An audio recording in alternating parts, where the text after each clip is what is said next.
Oi pessoal, resolvi gravar esse vídeo aqui pra me apresentar pra vocês, falar da minha história, contar um pouco sobre mim.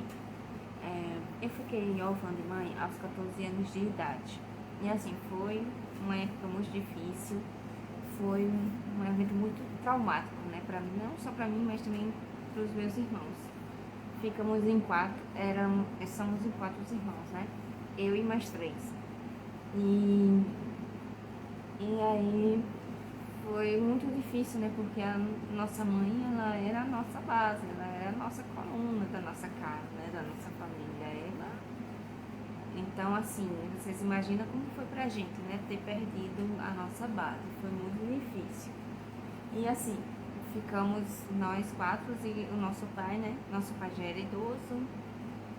E também já tinha alguns problemas de saúde devido a um acidente que ele teve, né, quando ele era mais novo. Ele sofreu um acidente de carro e aí ele ficou com dificuldade para andar. Ele andava, mas assim, com muita com dificuldades. E a gente ficou responsável, né, por ele, por as coisas dele. A gente mesmo, a nossa irmã mais velha, acho que tinha 18 anos, se eu não me engano. E aí a gente ficou responsável por ele, né? Mas assim, foi muito difícil, foi um momento muito complicado. Aí quando eu tinha 21 anos de idade, meu pai, ele faleceu e eu estava grávida de 3 meses, né? Na mesma época que ele faleceu, eu descobri que eu estava grávida e estava de 3 meses de gestação. E assim, foi uma gestação muito difícil, foi um início muito conturbado, né? Primeiro porque eu já estava em fase de separação do pai dele, a gente não deu certo. E aí quando eu engravidei, separamos, né? E aí meu pai faleceu e eu também tive um início de aborto.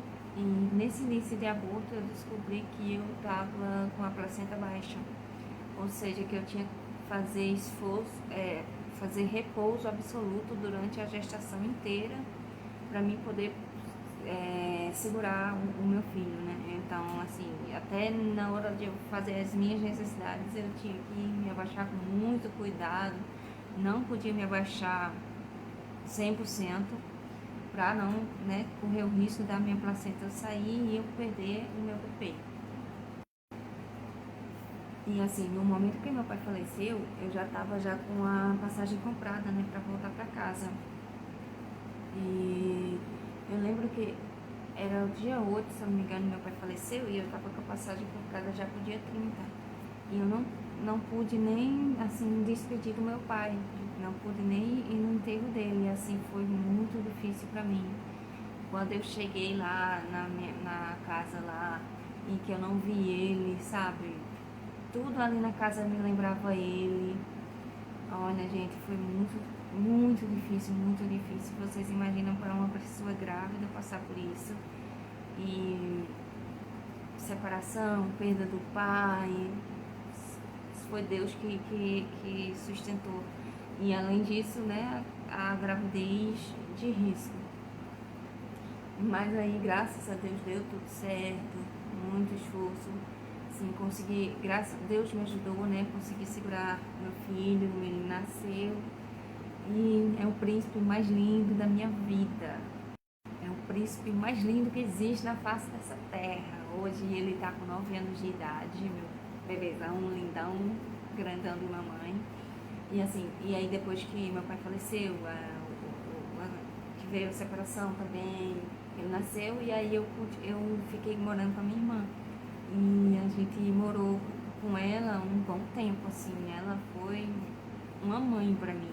Ela desenvolveu o papel de mãe na minha vida, né? Me ajudou, cuidava do meu filho, era como se fosse a segunda mãe do meu filho. Meu filho tava, tipo assim, era até mais apegado a ela, assim, porque ela ficava mais com ele, ela me ajudava em tudo com ele, assim. Ela cuidava do Guilherme como se o Guilherme fosse filho dela, entendeu? Ela tem um amor por ele muito grande, assim, sabe? Um amor de mãe mesmo, de verdade.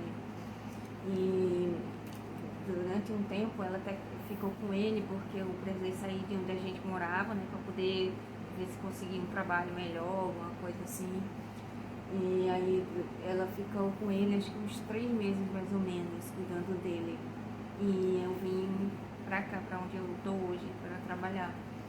E aí eu consegui, né, me estabelecer aqui, consegui um emprego. E daí eu voltei lá pra buscar ele. Não lembro mais ou menos com quantos anos ele tava. Não sei se eram uns 2 aninhos, dois anos por aí. E aí, né, consegui, fui lá, voltei para buscar ele e consegui uma pessoa aqui para ficar com ele enquanto eu trabalhava. Aí teve um certo tempo, um certo momento que essa pessoa, ela chegou para mim e falou, olha, não sei se você já percebeu, mas o seu filho é diferente das outras crianças. E eu assim, não tinha percebido nada ainda, não, nunca tinha tido contato assim, com nenhuma outra criança com deficiência. E eu não tinha percebido nada, eu não tinha percebido. Aí ela falou assim pra mim, seu filho, ele é diferente das outras crianças, ele se comporta assim e tal, tem medo desse brinquedo, tem medo daquele ali que tem um olhão grande. E eu assim, num momento, aquilo ali pra mim foi muito difícil. Caiu como uma bomba pra mim, sabe? Caiu como uma bomba no meu colo, porque ela falou assim, eu cuido de muitas crianças faz muito tempo e seu filho, ele tem algumas características de autismo. Ele, ele tem algumas características, ele pode ser autista. E assim, nunca tinha ouvido falar em autismo na minha vida. Nunca tinha ouvido falar, não sabia nem o que era autismo, entendeu? E veio, meu filho, aquela bomba, me destruiu tudo, me destruiu meu mundo, destruiu minha vida. E assim, eu fiquei totalmente sem saber o que fazer, por onde começar, o que fazer para ajudar o Guilherme, sabe? E assim, tive que parar de trabalhar, eu tive que sair, né, do meu trabalho para poder ver, levar ele nos médicos, poder saber o que é que ele tinha. E então, como eu tive que parar de trabalhar, eu não tinha mais condições de me sustentar, sabe? De ficar sozinha numa casa, eu e ele. Então eu tive que voltar a morar com a minha irmã, né? Pra poder ter essa assistência. E eu era mãe solo, né? Mãe solteira. Então voltei, né? Voltei pra cidade da minha irmã pra dar início a procurar os médicos pra saber o que é que o meu filho tinha. E então aí começamos, né, as investigações, as terapias, a levar ele para os médicos, pediatra, essas coisas. Aí o pediatra encaminhou ele para o CAPS infantil.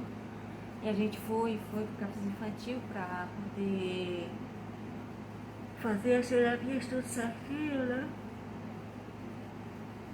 E aí nesse CAPS infantil a gente ficou algum tempo, mas assim, só em fase de investigação. Eles não deram o laudo logo, assim, demorou muito pra vir esse laudo, porque não sei o que é que acontece, que eles não dão o laudo tão rápido assim, sabe? É muito difícil de conseguir o laudo. E aí o diagnóstico foi fechado mesmo aos 4 anos de idade, quando eu estava com 4 anos. Mas antes, eu lembro que eu tive que ir na justiça, na defensoria pública, para conseguir uma vaga para o meu filho na creche, porque não foi fácil de conseguir. E principalmente quando eu falei que ele estava em investigação de autismo. Aí pronto, fechou-se tudo. Se tinha alguma vaga ali para ele, a vaga sumiu. Aí fui na defensoria pública, para conseguir a vaga dele na escola, na creche. E aí conseguimos a vaga dele na creche. E aí foi como eu consegui trabalhar nesse horário que ele estava na creche, eu consegui um trabalho.